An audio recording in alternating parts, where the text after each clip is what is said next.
nakausap niyo si Ralph Recto Opo. dito. Opo. Ano pong sabi niya? Natakot ba siya na siya ay siyempre mabigat Opo. na aligasyon po ito.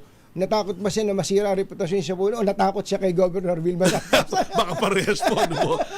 But he was very thankful, no? Hindi po rin siya makapaniwala na may ganung plano, naabot sa ganung pagpaplano dahil lamang sa pagkakaiba-iba sa politika. Kasi binanggit pa po, according dun sa nagsasalaysay na babae, parang sinasabi kaya magpipinance si Congressman Libiste may kinalaman sa lokal na politika sa Batangas. May ganun po na mga anggulo. Yun po yung mas maganda na sagutin ni Congressman Jing Paras at ni Congressman Libiste. Kaya sana po pumunta.